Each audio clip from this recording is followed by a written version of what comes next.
Three, two, one. Assalamu alaikum wa rahmatullahi wa barakatuh. Welcome to the R2F show. And tonight we're going to be talking about some of the things that's happening around the world, some political aspects. Of course, the lead story is about the new deal that Saudi Arabia and Pakistan came to, and we'll get to more details on that later. We'll talk a little bit more about the Charlie Kirk political assassination, and also some details related to Sudan. So, with that, we're just going to jump right into it. If you have any questions, type them in the chat, and we'll go from there. So, I'll just ask some questions, but from what I've seen, from what you shared in our room, it shows that Saudi Arabia and Pakistan came to some kind of joint defense agreement. Um, what could you tell us more about that as far as the details and why does this even matter globally? Bismillah ar-Rahman ar-Rahim. Just so for a quick, short um, run through of some of the details. It's not everything, Mhm. but basically, Saudi and some of the other Gulf states have had kind of this agreement, not only just amongst them, but also with our boys, the United States, Yeah. and some other basically Western countries, as far as agreements to, well, basically the United States protect Saudi. They are who really is militarily the power behind their protection is from the United States. Um, and some of these other Gulf countries also have a similar type of protection setup. They pretty much pay jizya or something similar to that.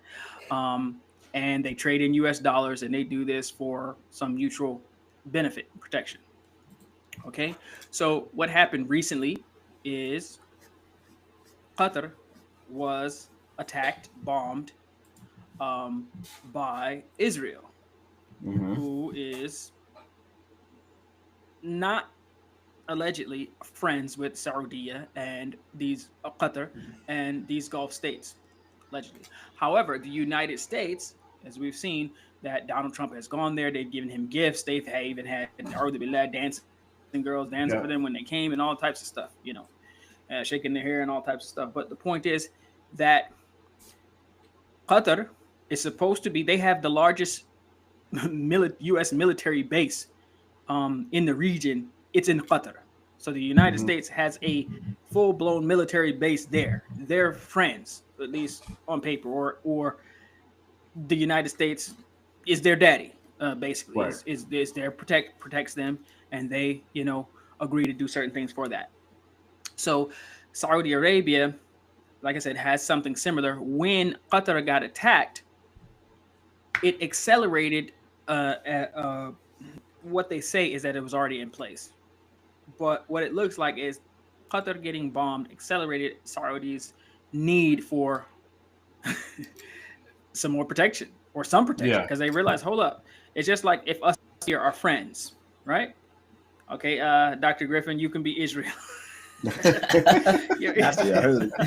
Thanks. okay, all right. Amr's Israel. Okay, Wow. Amr, you're Israel. I'm the I'll be Yahoo. Saudi. Great. Okay, I'll be Saudi, and Dr. Griffin, you are Qatar. Okay, Okay. so Amr, being the Israeli Jew that he is, attacks you, but we're all supposed to be friends, and Right. then I do nothing, or I'm, basically I arm and I help Amr to be able to attack whoever he wants, and he Hmm. decides to attack you. Yeah. So that means obviously there's like, I realize that I can't really be cool with neither one of y'all, because I don't know who's really my friend. Maybe you are my friend, but you're not strong enough to help me, or maybe Right. you're more friends with, or whatever. So Saudi realized, hey, I need someone who's stronger, and this is one thing that people don't realize. Unfortunately, we have some factions, some cults within the Muslim community that they seem to think um, anything out of Saudi Arabia and Riyadh and those Gulf states is the perfect, the pure, the true Islam, and they don't make mistakes, and they're bigger and stronger, and they have everything. Listen, Pakistan militarily is far stronger than Saudi. Pakistan could crush Saudi Arabia militarily if it wasn't for the United States. The United States pretty much is the big bully on the block, and they can go toe to toe with anybody. Maybe China can beat them. They you know, we won't get into. So is it a case of like where all these Muslim countries, quote unquote Muslim countries, Muslim majority countries that are in the Middle East, these Gulf countries, I mean, clearly they have been making wheeling and dealing deals with the United States, America, all these Western powers or whatever for their own sake, their own benefit. And it kind of seems like they come up with these deals like, yeah, you can have a military base, you can fly out, use my airspace and do whatever you need to do, my ports or whatever. Just I want to keep me safe, right? Self-preservation. Mm-hmm. But then when Israel attacks somebody that's part of this like pact, it's kind of like now they're like, oh wait, nobody's safe. Yeah. Now what the hell do we do? Like this wasn't enough. What do we do now to try to to protect ourselves from the people that are supposed to be our allies, pretty much? So it's like this. It's basically like this. The guy who's rich but weak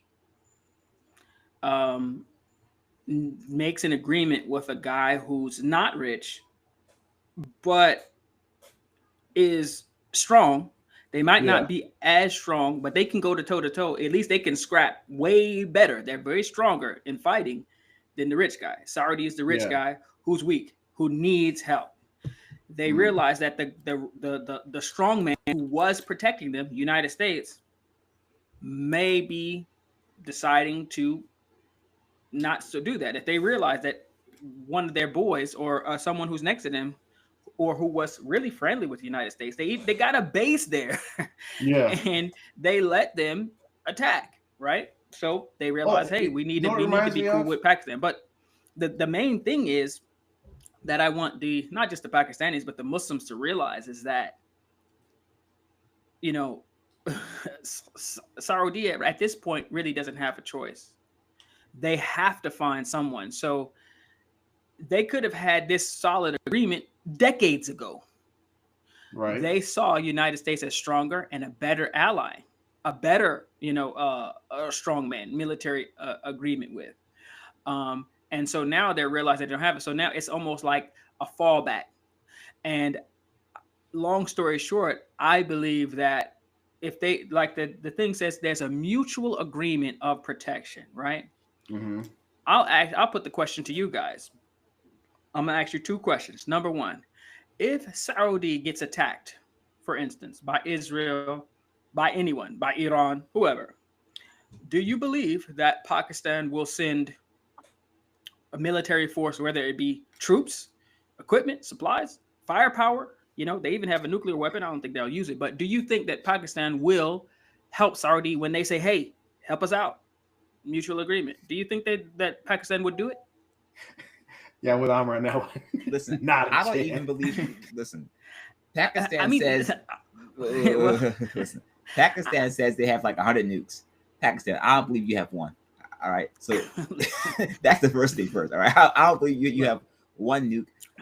And for Saudi, right, and these Gulf countries, listen, when you guys were discovering you had oil, right? America said, "Oh, okay, listen, listen, we'll give you protection for the oil."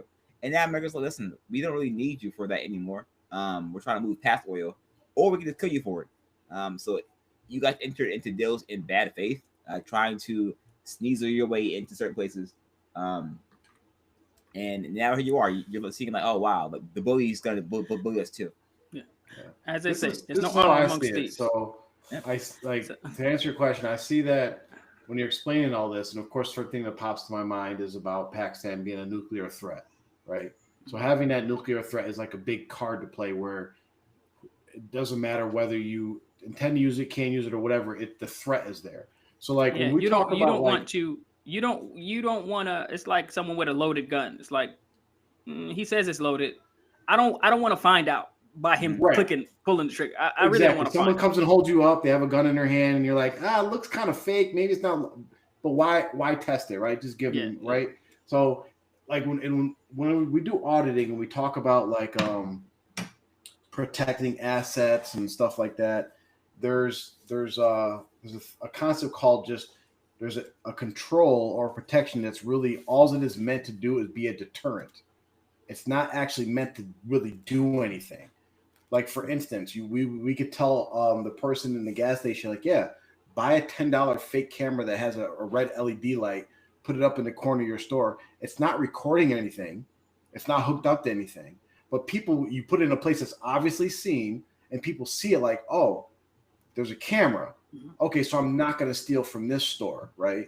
And that's kind of like what this deal sounds like to me. It's just like a deterrent to say, like, maybe I won't push this button because maybe something will happen. You know, that sounds good, and I wish that was it. I wish that was it, but I think it's something far more. Allah knows best. But this is what I'll say. Right. I'll answer the question, then I'll go and get into the second question. I don't want to take too long on this, but the point is, do I think that Pakistan will send troops, military equipment, whatever Saudi needs if they raise their hand and say, help us out, we're being attacked, or we think we're being attacked? I think Pakistan would. I think Pakistan would send 100, 1,000, 1 million, 10 million, however much it takes to Saudi if they ask. The way around. And I think they would even like it.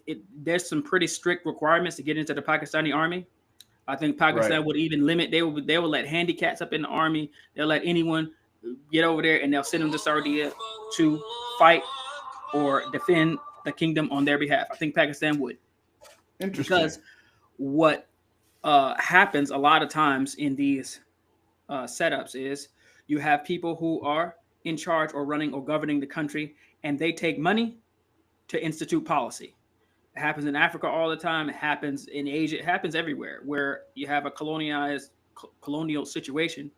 And that's kind of the way I see it, where I think for the longest time, Saudi has, and they have had some fairly decent relations and work together, and they have helped Pakistan out, in some times when they were having some economic hardship.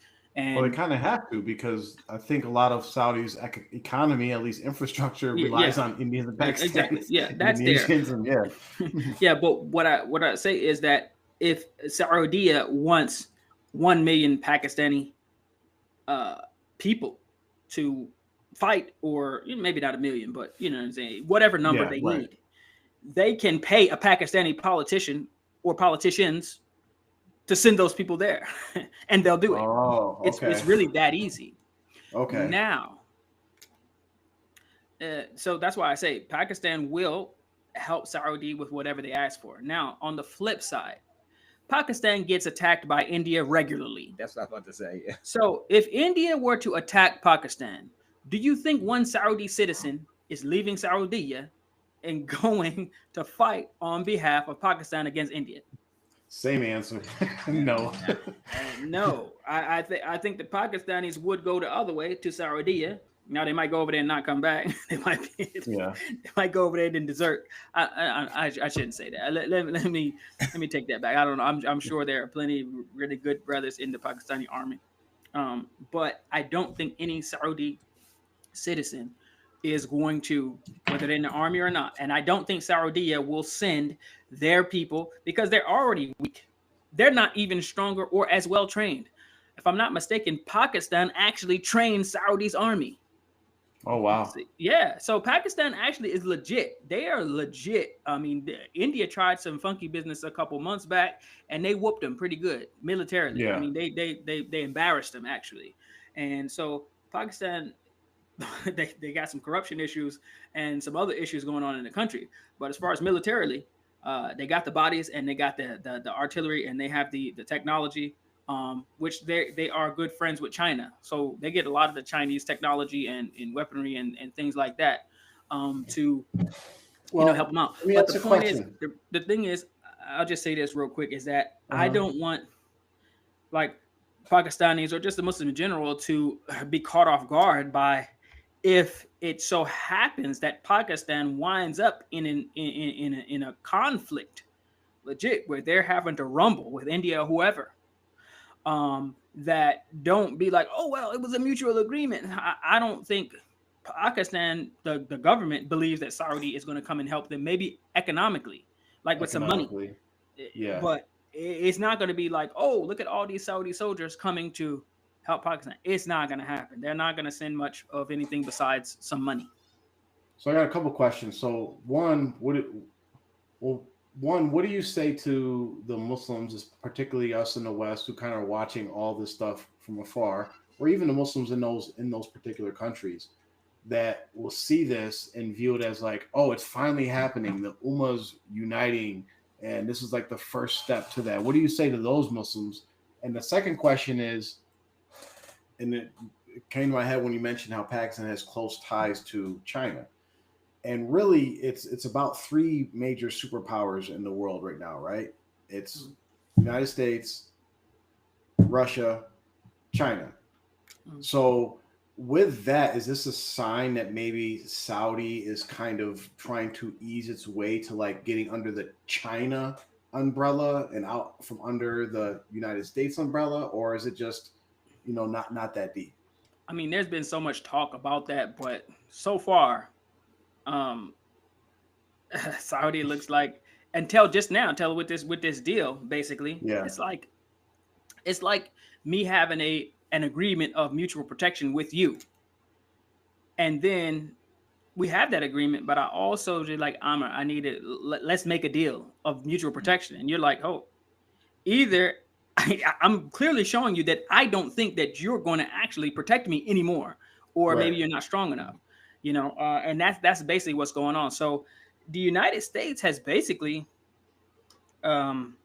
showed that, basically played them, really. So yeah, we'll let, because Israel is like a bad kid or whatever. Israel is dependent on the United States. They are dependent on them. That's why they spend so much money lobbying. They're killing people over here, doing all types of stuff to keep, themselves in their good graces, because they need the American public and the American politicians and taxpayers to fund pretty much everything they're doing over there.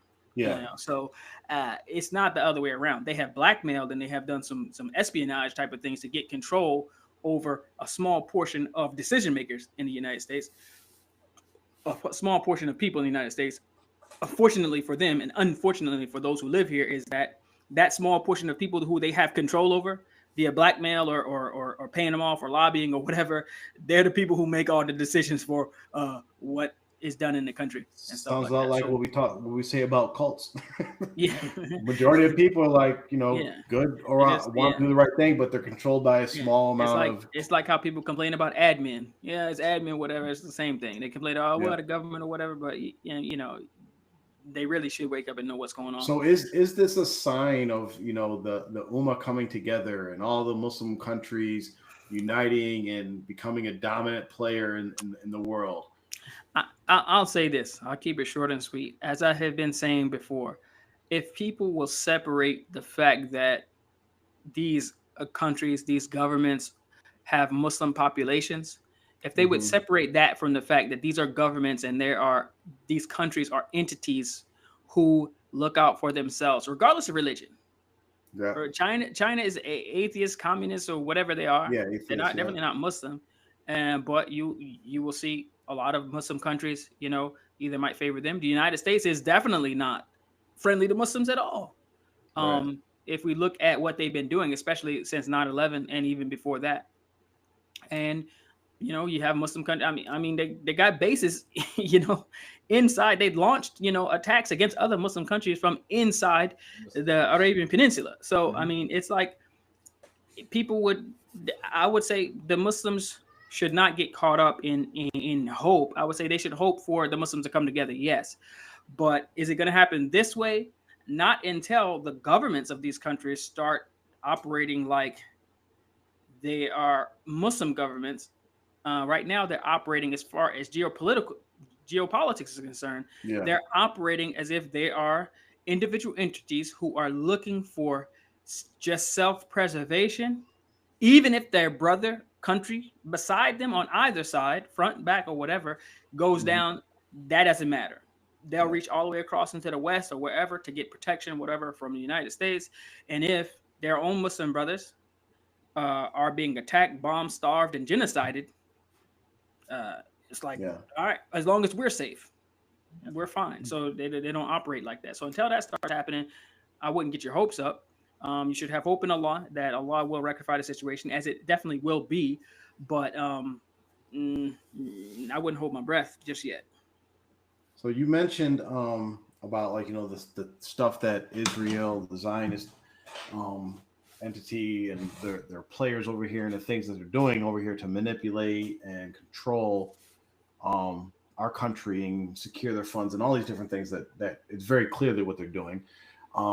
That ties into like what we keep getting daily new information and releases about, and we talked about it on our last episode about the Charlie Kirk assassination. And I wanted you to talk a little bit about that, but from just, and I just kind of stopped. I tuned out. It was like confirmed. Okay, yeah, they killed this. Whoever you want to put the they is, it's not this little college kid that allegedly confessed to his father. So it's very clear that he was assassinated by pretty much his own people.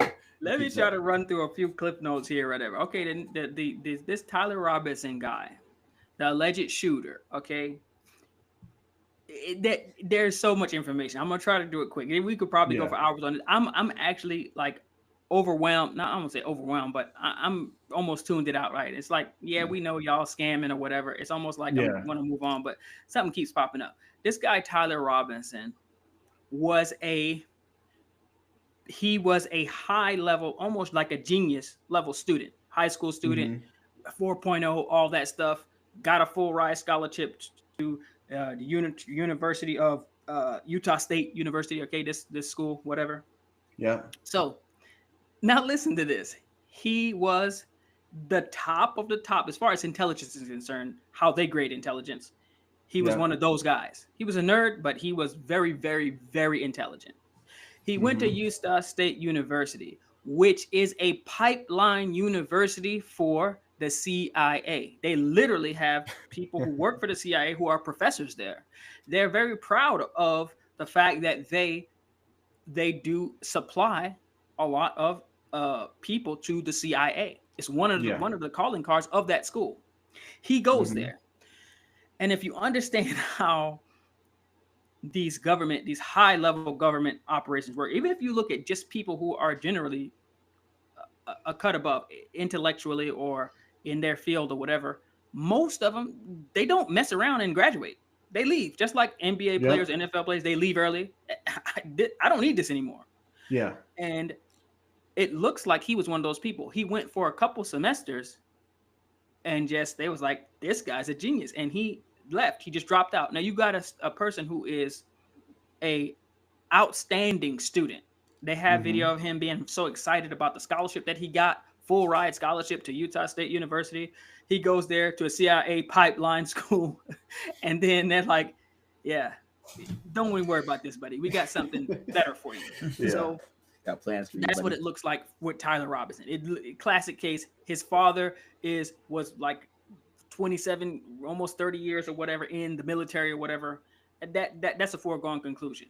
Pipeline school, CIA, government, operative. So what you're telling me is that it wouldn't be surprising that in 10 to 15 years, if we seen him in the background of some other assassination, giving hand signs or whatever.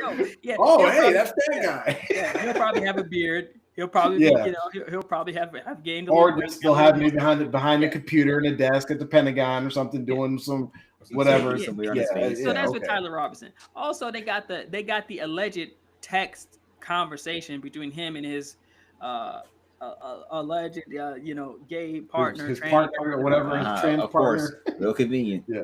I mean, the joint was so fake. I mean, listen, anybody you can just Google it, look it up. The joint is so fake. It is such a poor attempt.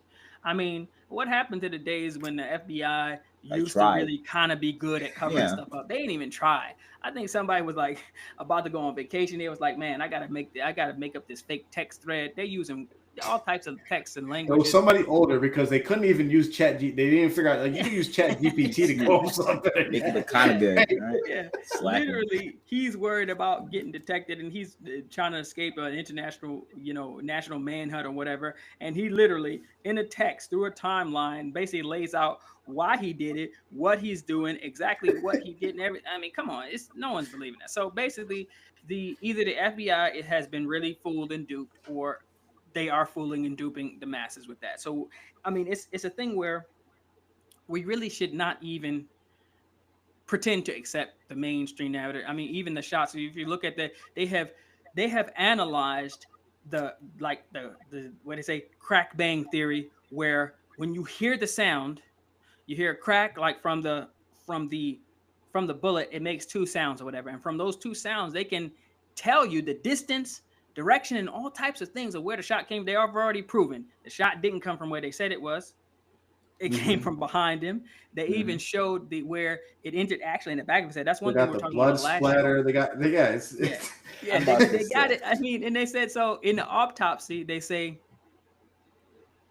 it was a miracle, basically, that there was no exit wound. They said with a Mauser, a 30-06, the exit wound from that distance is what they said. And last time I thought it was 200 meters away.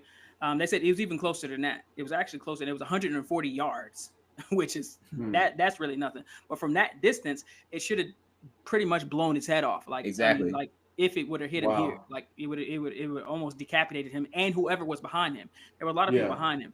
So anyway, they've pretty much narrowed it down that he was actually shot in the back of his head, back of his neck or whatever, or somewhere back here, and it came out. Whatever. They're not going to admit that, but they got videos of people as soon as he literally before his body even hit the floor, someone's getting up behind him, taking the camera down that was directly behind him. They literally got on a chair and took it behind him, the camera down, all that stuff. Like I went down the rabbit hole through all that stuff. Basically, it's a sloppy assassination. Well, the assassination, they pulled that off, but as far as the cover up, it's very sloppy. You gotta imagine though, like it's not like so like JFK, right? His assassination. You look at the technology and the times back there, and it's like even like the moon landing and all that. They just show us some clips that's on TV that they want to show us, but now everybody is like a source for information, right? You got cameras out, you got all the different angles, multiple things on the internet. It's almost impossible to control something like that in that environment, which makes me think that's why they're like, hey, come to Israel because we control everything over here, and like we're gonna have the whole thing set up so that like it's gonna be very clear that this Robinson kid caught a plane the same day you did, following you, right? Like they have it all set up, but like now when you're having that situation where you have just all these random, uncontrollable factors. It's basically impossible to like kind of cover that up. And it's also telling me it's like we're at a point now, and we probably have already been there, where these people that are doing these things are like, I don't give a F.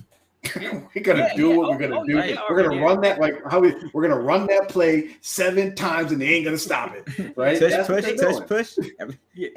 They basically have gotten to the point where it's like for them to pull off a lot of these types of things, like imagine like with the JFK assassination, if that would have happened in 2025, no way. They literally would have seen and caught they definitely wouldn't have been able to do it. Now this is something somewhat similar, and they literally could not. I mean, they got video camera of the guy standing in Dairy Queen ordering a Blizzard, and it's like you're running from the. How is this possible that at this time so they don't even realize that they're never going to be able to control the whole narrative. I mean, back then you had CBS, CBS, ABC, and NBC. Yeah. That's all you had. You had 3 channels. Now, I mean, everybody is a channel. Everybody with a phone is a channel. So basically they botched that. But my point of this whole thing is that there is one thing that is so amazing to me that it really will be the differentiator to me. I feel like, because there's a lot of people that all of a sudden now it's cool, it's acceptable to criticize Israel. And I think some of these Israel critics unfortunately, even Miss Candace Owens, I'm starting to be skeptical of her too. I'm trying to tell you. I hate it. It hurts to say, but I'm trying to tell you. I was even like, these oh, Israel she's so critics, cute. Nah. and I think that some of these people are being allowed to criticize Israel, as long as they don't do certain things. Cross And a I'm certain looking line. at this Yeah. one differentiator Mhm. to see who is going to go that far or that route, or are they still controlled opposition? You have real opposition and you have controlled opposition. And this is what I'm getting at. If you look at the story behind Charlie Kirk's wife, Erica Kirk, you can look up all this information. She was, of course, she's connected to the government. Mm-hmm. She's connected to Donald Trump, of all people. Mm-hmm. And so she is, number one, she's 5 years older than Charlie Kirk, which that's not really the big issue. Charlie Mm-hmm. Kirk, 31 when he died. I believe they've been married for about 6 years, I think, something like that. Yeah. So he's He was 24, 25. I think 25, so. Yeah. somewhere in that range, And think about this type of guy. Number one, Charlie Kirk, for all the things that people say, try to pump him up. He's not articulate. He's not some great charismatic person, and he's not handsome. But you have you have this lady who she comes From and she enters a Donald Trump beauty pageant and wins immediately. She never even was interested in pageantry and any of that stuff before. She never even got into that world. She enters the pageant, wins immediately. First try, won. Okay. She's working for them. She met Charlie Kirk. She was introduced to Charlie Kirk by Donald Trump. Okay. Donald Trump is buddies with Epstein.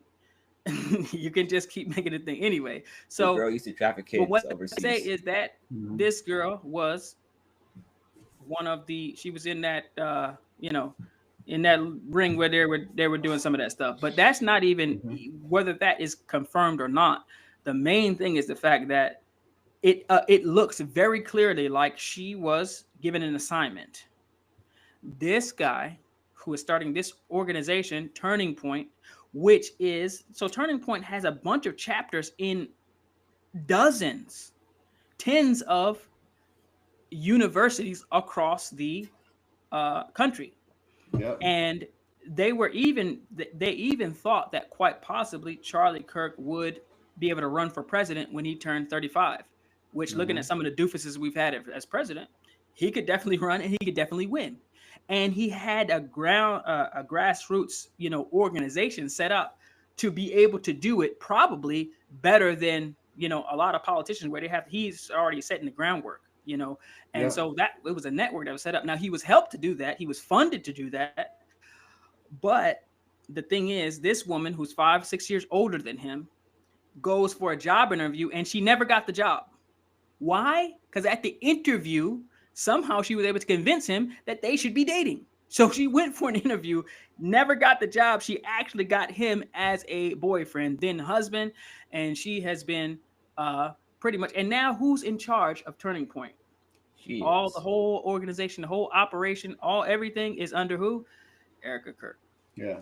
She's got it all. So, if you look into her and all the details behind how she came up, it's almost like if you just wrote a spy novel, you'd be like, yeah, that's textbook, just like Tyler Robinson, just like Erica Scarlet type movies, like that's exactly what it seems like. And I mean, and don't think it. I'll just say this: don't think for a second that she got kids with him and they got married. Yeah, some of these agents and these spies, they go into very, very deep cover. Like sometimes that's part of working for these agencies or the government or whatever. They're like, hey, yeah. Sometimes they have to do drugs. Sometimes they have to actually kill people.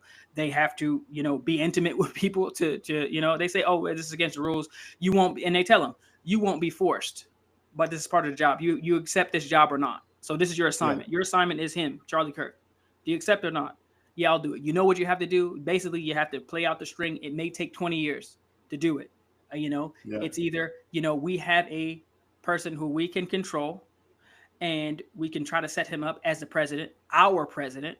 Maybe they think out this far. Yeah, he's 21 now, but at 35, he could be a person. They might have a few different people that they want to use. The point Yeah. is that if you look at her background and everything, it's almost painfully obvious. And I'm looking for, of any of these ardent Israel opponents who talk about the Jews and we shouldn't be doing all this, if they will not even touch that story or that angle, it seems like that, whoever wanted to get Charlie out of the way was okay with her being, in charge of whatever they were doing with that. So if they're not going to attack her, because the Jews, they don't like people have been attacking Israel, and so I think they're fine with that. They want some of that going on to where they can be like, yeah, we don't like them and say certain things, but not everything. And so I see that as one way to see who's really want to get to the bottom of it, who's really questioning everything, and who is just doing what they've been asked to do. Unfortunately, I've seen a lot of them that look like, unfortunately, they're well, even during the height of their propaganda, their little mouthpieces that were going around all the different social media platforms and doing interviews, they were even allowed to do a little bit of criticism at that time, just to make it seem like, oh no, they're a rational, unbiased person. But the criticism was, pointless type stuff. Like, oh, I don't agree with this, but this is the cost of war, and this is what we got to do. Like that type of stuff, where it doesn't really mean anything. So, and like you see now, like you said, more people, even their mouthpieces, like, oh wait, they're like criticizing actual, like bigger criticism. So it's kind of like you get the feeling, like you said, like they're giving a little to like take more, right? To kind of distract you. And I wouldn't be just seeing a little bit of stuff I've seen about Charlie Kirk's wife. Whether you want to buy into the whole like, oh, she's a planted spy, whatever, you say, okay, that's too much or whatever. But you will see, and I will put this out there as a prediction. You'll see who this all benefits and give you like, okay, what was this assassination? When you see what actually happens to her, because I foresee like she's either going to be like a first lady to somebody that they're trying to get to be president, get into politics herself as like a candidate. Like she's going to be used to draw voters and political influence to that side. And she's almost a perfect candidate. And I cannot remember the person who they wanted her to run with, but I saw where someone said she should run as vice president with somebody in 2028. And I can't remember the other person, but it's like, yeah, obviously, if that happens, if you see her running is basically, Charlie, we're gonna set you up for president or for a run, But as long as you stand, if you start wobbling, then okay, move him out of the way. We got somebody better, because she's actually older. Okay, so she's already, I believe she's 36. So she can already run. So like she's already ready. She has a perfect story. She still has the grassroots network, a turning point or whatever. She got all that, the whole machine ready, where they got the college campuses and all these people they're all voters, and so they're gonna have them on social media doing all this. Whoever they pick is gonna have a pretty good, at least jump start for their campaign. And just think about it, like every good, well, not every, but to have like a good political career, especially when you're talking about president, you have to have like a story. Yes. Right. And like, what was the old guy? I forget his name, but he was like a prisoner of war. John McCain. Yeah, John McCain. And that's like his thing. Wow, he's a prisoner of war. It's like, now look at this story. Like whether she runs herself or she's married to the dude that's running, right? That's a story. Like my husband was assassinated by this and that. Like that's a story that you can use to kind of just swing yourself into office somewhere very easily.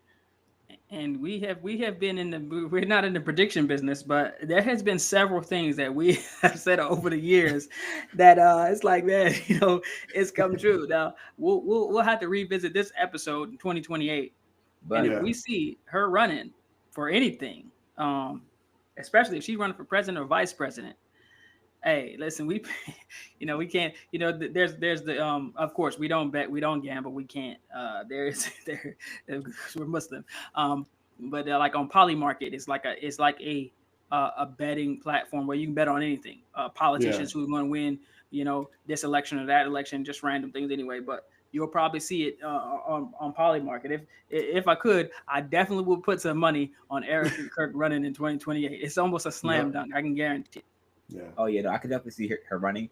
But for Erica Kirk, listen, one thing that you're gonna learn, the same thing that every white Republican lady learns, those men do not like y'all. All right, they believe that no matter what happened to your husband or whatever, your ass belongs in that goddamn kitchen under that goddamn stove. All right, so so when you get up there acting stupid, like, whatever, a female, get back in the freaking kitchen and make some more goddamn babies. She's gonna be somebody's wife. Like she's gonna be on the you right gotta hand be a of wife somebody. or something like that. I don't think she ain't gonna get married again until Probably, until she runs, unless she I don't know. It got to be someone who's also like trauma or widow. Never marry again. Yeah, she ain't gonna do it. Yeah, she's gonna run an Uno game. Because if you think of the story, think of the story, right? She's already being propped up. It's like, look at how strong she is. I'm listening to all this stuff. Oh, she's so strong. She forgave the killer. Husband or whatever. She told him to pull the trigger.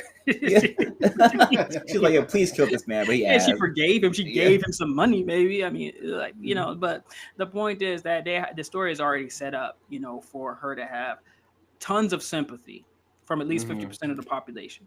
And unfortunately, in the United States, everybody gets a vote, whether they even have a brain, have a clue, if they're smart or dumb.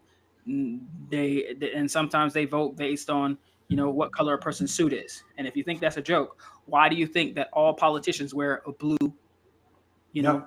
suit, same color? Everybody wears the same color because they have proven over the years that different colors, people vote based on the color. And if they, someone might not like purple, you wear a purple suit one day, that person is not going to vote for you because of the purple suit.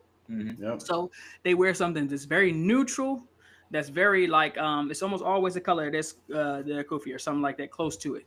They almost will never wear a black suit because now if they're president they might, but a lot of them won't wear black suit because it looks like, okay, the man in black or whatever, they're afraid of that, so they go dark, but like blue or something like that, and they try to stick with that color. Blue is like interpreted as like trustworthy, and or black is more like controlling, authoritative.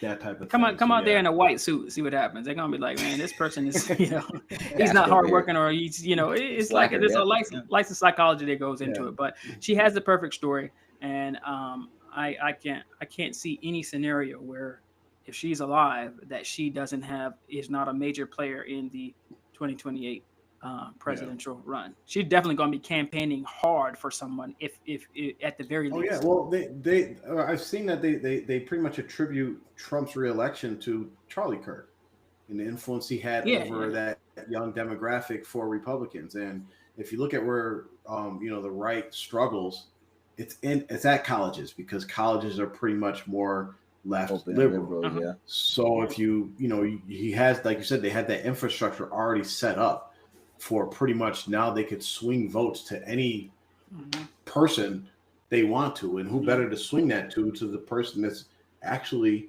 in charge of it. And it could be a little, it's just like they just need her to endorse somebody, right? Maybe she becomes like a governor or part of the legislature or something. Who knows what that first step is? But we'll see it soon enough come out. I could definitely see a scenario where she would be like, my late husband would have loved this man, and so on behalf of him and everyone here at Turning Point, whatever the hell, we fully endorse him for president, and I believe that he's gonna carry my husband's vision forward, of having America great again. Yeah. You know how like at work they're like, you got it's like, how many grandmas or uncles do you have that could pass away to call off of work? Like you run out, each right? time, yeah. Pretty much that's gonna be the same thing with her. Like, my husband said that he would love him to be like, how many of those are you gonna use to get different people elected? Oh, if your husband told you so and so was like the next great thing. Yeah, okay. And for all the people that are, I doubt they're watching this because whatever, but getting involved in that game is a dangerous game unless you have no integrity whatsoever. Charlie Kirk might have had a little bit of integrity, which made him start questioning stuff, or it might not be integrity. It might be just that he had different priorities than what the people controlling him have. Like, for instance, he was maybe more concerned about his own platform and his own audience and his own viewers and catering to them instead of what his owners or his masters wanted for him. They're like, we don't care about your followers. We want you to push our message, whether that makes you lose followers, whether that makes you sound stupid, or this is what you're supposed to do. And if you're not aligned with that, then you know what? You're disposable. And guess what? We know your wife is aligned with that. She don't care. She's going to do what we say. So she's next. So if she steps out of line, don't be surprised if the trans lover of David Robinson goes to get revenge and kills his Charlie Kirk's wife. He broke out of jail. He broke out of jail somehow. Yeah. He's gonna break out of jail, go to the local airline place and take flight lessons and learn how to pinpoint drive a plane into Charlie Kirk's widow's house and then kill the whole family. That's gonna be the next assassination. Like, dang, he learned how to fly that good in a week? Yeah. He was a genius. Mark said he was a genius. And Messiah agent right there. All right. Yeah. Finish the mission. So last thing we want to talk about is Sudan. So tell us what's going on in Sudan. So much stuff is happening in Sudan, and it's not being talked about for very specific reasons, right? And that is because the people of Sudan, all right, the second largest outer population in the world, they're all looking like us. They're black, all right? What's happening? Listen, what's happening in Palestine is very sad, yes. And it's kind of to be expected because it's happening because of the Yahud and the Christians and the non-Muslims, right? But the reason why you've never heard about what's happening in Sudan is because the popular people, the popular Muslim YouTubers and speakers and stuff, they get money and stuff from UAE, from Saudi, right? And the people who are causing all the problems in Sudan happen to be funded by who? The UAE and Saudi, all right? I'm talking about what's happening in Sudan. It's not being reported, but it would make Gaza seem like it's peaceful. That's how terrible it is in Sudan. And Sudan is like an economic gold mine for the whole thing. So these people, like, even like when it happened prior to Palestine starting off the whole October 7th thing. So even before that, it was going on. So it's been on for a long time. Islam has a thing where people try to ignore the transgressions of Muslims because there's just Muslims having infighting. No, this needs to be done first. We need to be handling this problem first because the people who are hurting Sudan are Muslim. It's a civil war, and people are turning a blind eye to it, or they don't know about it at all because So give our viewers a brief synopsis of what's going on there and who's behind all this. Because I'll be honest, I don't know much about what's going on in Sudan just because what you said. I get my news from whatever pops up on my short streams on YouTube, and if it doesn't pop up, I don't know what's going on. without even knowing the players and the specific, people, who's this and you do actually know what's going on. Mm-hmm. It's the same thing that goes on for centuries. It's the same thing that always happens. You have a colonizer and the colonized type of situation and setup. Yeah. Where you have some of the Gulf countries who are funding different sides. Actually, it's in their best interest to have both sides fighting and have the country in turmoil. Yeah. And the natural resources, in particular the gold, is being extracted and sold in the Gulf and other places. And it is, it's a billion or even trillion-dollar industry. Yep. They have oil as well, I believe. Yeah, and oil. Yeah, they have oil too. And so if the government in Sudan was stable and normal and functioning, then you would not be able to just steal, these minerals and resources and things like that. So it's just like any other situation where you have people who are in charge and you pay them to make policy that favor you. And even though Sudan could be and should be one of the richest countries in the world, the people are ridiculously poor. A lot of people, and the people are, you have where in Gaza it's like 2-3 million people, right? It's like, oh wow, there are 2 million people in an open air prison, and yeah, we should cry about it. You have 60 million people that are in danger in Sudan, right? They're in the conflict. So imagine those 2 million people, what they're going through. 60 million are going through that same thing, and actually worse in Sudan. 30 times that, yeah. But Absolutely. you don't hear about it. But Sudan has, is being, graped basically of, their resources, and actually that physical act is actually being done to a lot of women there.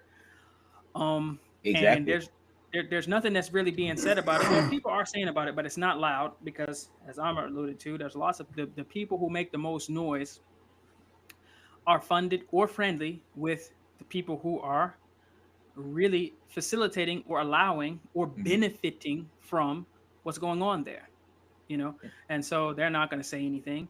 And the rest of the world, listen, if you're too black, you're almost blamed for your problems. Exactly. Like, there's a problem there. It's probably because you people. Now, the people in Gaza, lots of them, I mean, some of them, even you look at them, they look like they're white. So it's easy. It's easy to root for them. It's easy to, it's funny because a lot of the people in Gaza, their skin is lighter than the Yahud that are running around there, doing all this stuff. It's Europeans that are in there. So the Ashkenazis. Yeah. So, but in Sudan, it is where, so you will either have these politicians or these leaders that are funded to make policy that's friendly to people who want to extract the resources and benefit in that way at the expense of the actual population that lives there. And then when that doesn't work, then you fund militias, you fund private militaries. And so you have that going on. Plus you have private militaries and militias and groups that are just funded by these Gulf states to just do whatever. And so, meanwhile, while havoc is going on, they are extracting lots of the resources for for sale elsewhere. So and a couple questions. Just quick for Dr. Goes. On top of that, right, they're also extracting people. All right. So Dubai is built upon the infrastructure of Sudanese slaves. So for everyone that travels to Dubai, the reason why it works so well is because they have slave labor. It's not because they actually have slaves who are Sudanese. They're Muslim slaves. They forcibly extracted them from Sudan, or they were sold by a politician in Sudan, and now they're forced to live in the slums of Dubai somewhere for little to no pay, but just basically waiting to die. So when we talk about colonialism, right, or colonizing countries and the tactics, like Mubarak started off like it's the same story, right? Tale as old as time, right? But typically, especially for most people, that when we hear this term colonialism, we automatically think white European, white Western nations. But it sounds like to me like this is not white European or Western nations. This is quote unquote us Muslims that are doing this to us Muslims. So like, I guess what I'm trying to say is that we got to kind of expand our thinking of like in Mark, you said this multiple times. We were talking about the Pakistan Saudi deal and kind of getting out of that mental state of thinking, oh, this is a Muslim country and they're Muslim leaders and they're doing things Islamically, and it's like, no, it's kind of just like they're Muslim countries, as in America's a Christian country. Yeah, like I mean, it's like that's about it. For instance, let me try to paint a picture for everybody to how you should think. If you go to the masjid, you have some brand new shoes. You go to the masjid, you take your shoes off, you put them on the rack, you go in and pray, and you come out, and your shoes are gone. Your brand new, whatever the nicest shoes are, they're gone. You would be like, man, you're gonna steal my shoes from the masjid? I mean, man, this is ridiculous, right? You feel like you have a certain understanding that people would have a certain amount, a level, even if it's a small speck, to not steal another fellow brother's shoes from the masjid.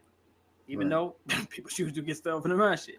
But you would think, how could they? Like, you think down. Now, if you just go to, say, you have whatever the newest, nicest shoes that people are lining up around the block for or whatever, you go to somewhere random, like somewhere where you got to take your shoes off. You go to, I don't know, the beach or wherever. You take your shoes off and sit them somewhere. You leave for 10, 15 minutes, don't see them. You come back, you be like, I should have never left my shoes there.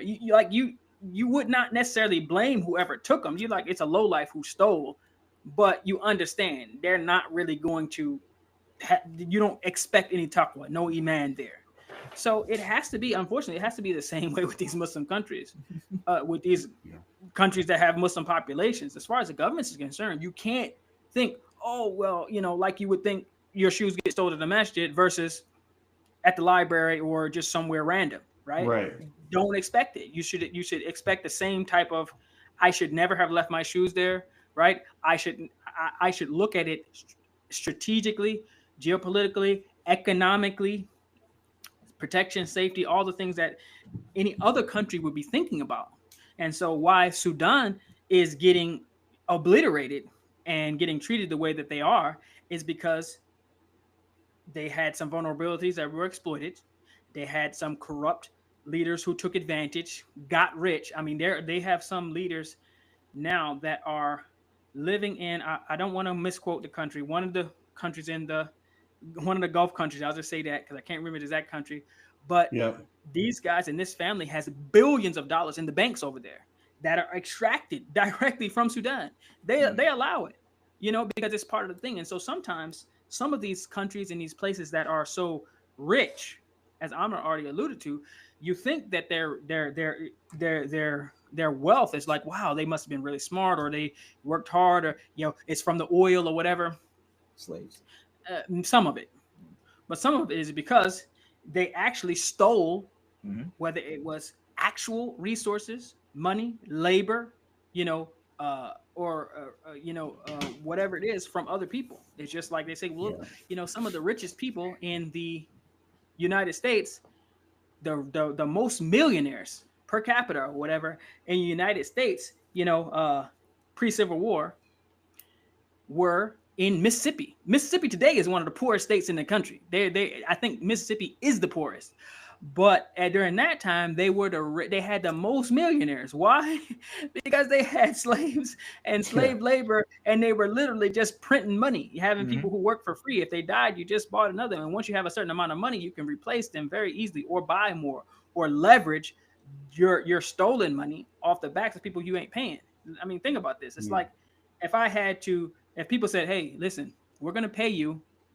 What is your skill? Oh, I'm a computer programmer. All right, we'll pay you to do whatever work. We'll pay you $100,000. But you never actually had to work. You just basically just said okay, and they paid you. You would just take 100,000 jobs because there was never any work to do. It's similar to where they don't actually have to put in their own time or money or whatever. They just get somebody for free and do it. Anyway, same thing where lots of the Sudanese and people from lots of other countries, Ethiopia and a lot of other countries too, but Sudan specifically, they're over there working for free in their homes, in their businesses, building, I mean, you see some of the buildings that they're building over there, you see the workers, they don't even got no boots, no hard hats, nothing. They're literally being paid to build these skyscrapers that you're looking at. They built them Jones barefoot, Yeah, when we were over there, we went over there, we've been over there twice to Dubai, and one time we went during Ramadan, and it was kind of sad to see, like, around Maghrib time at each masjid.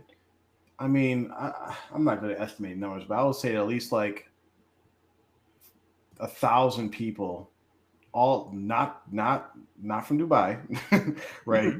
Not from Dubai, just lining up around the block because the masjid was about to serve iftar, like that was going to be their meal, right? And they would line up, wait, get the little meal, or like, how we go to Home Depot, right? I need some workers, and there's people at Home Depot waiting to get. Imagine that at your local Home Depot, but like the whole parking lot full and just lined up, and then cars coming up, like just basically picking people up to go take them to do whatever. It was almost at every single masjid that we seen, especially in certain parts of Dubai, and it's like, wow, like they're building all this, but they're obviously like they're not making enough money where I have to rely on this masjid free food to get my meal for today. and waiting to get picked up to go do some whatever random job. Mhm. But I got a question for you guys, and we can kind of wrap it up on this.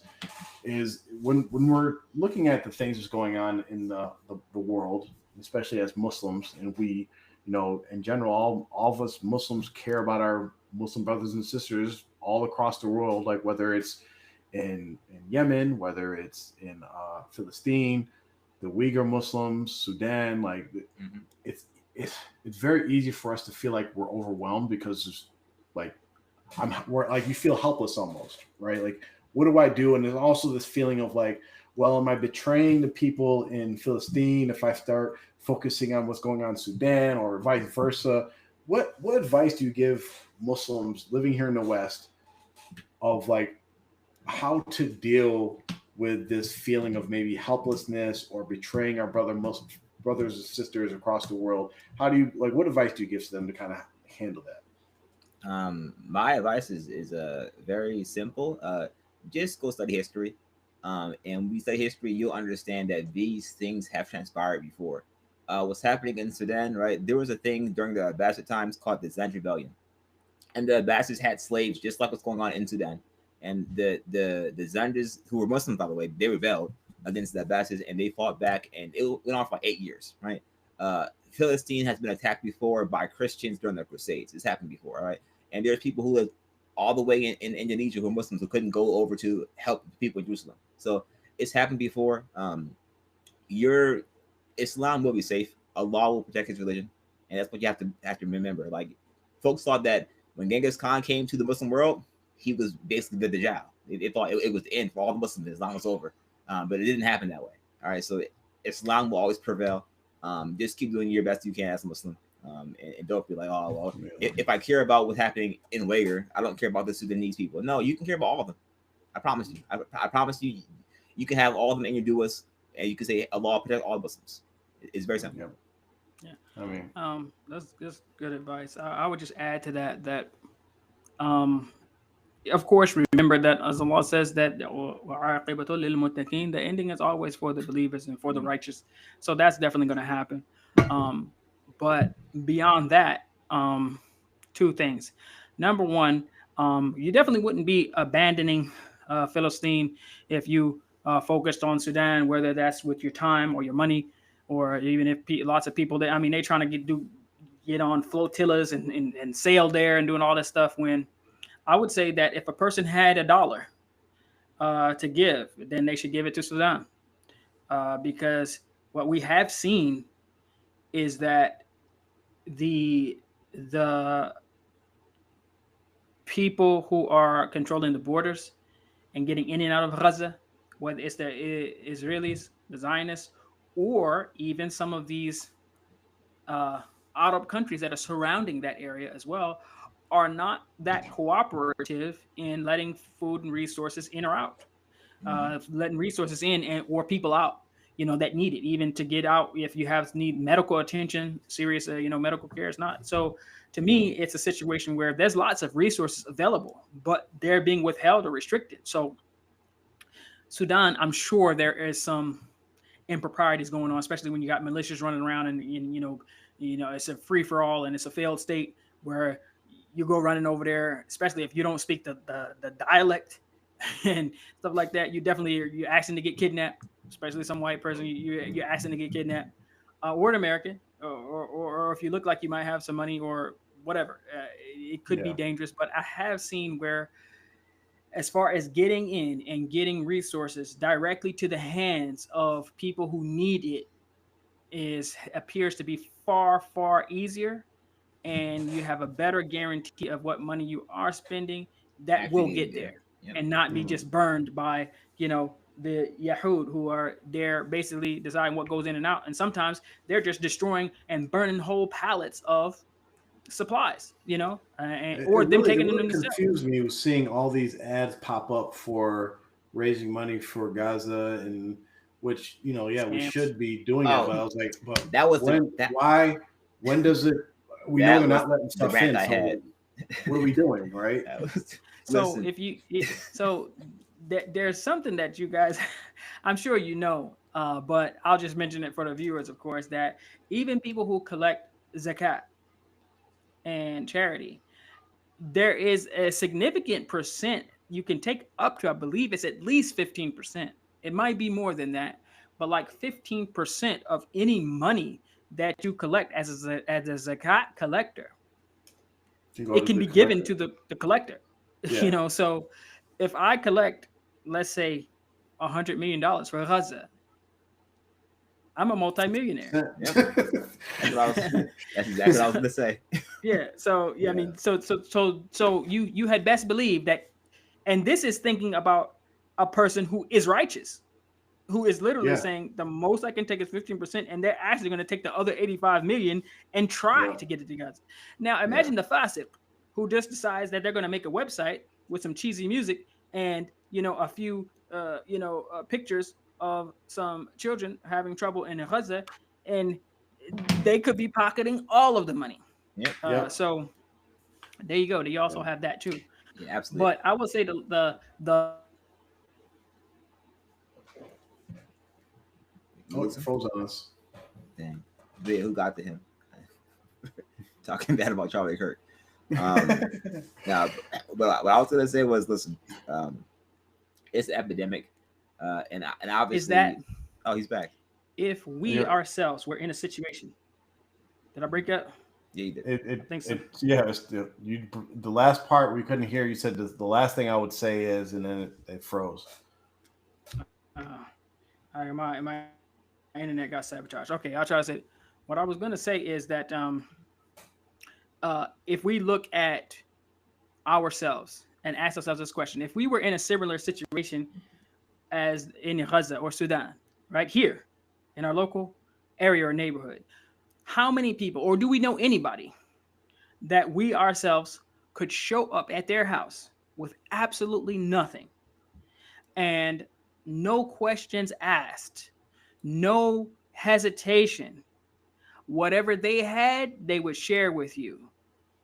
Even if their own children were hungry, they would allow their children to be hungry and split their food and resources and shelter.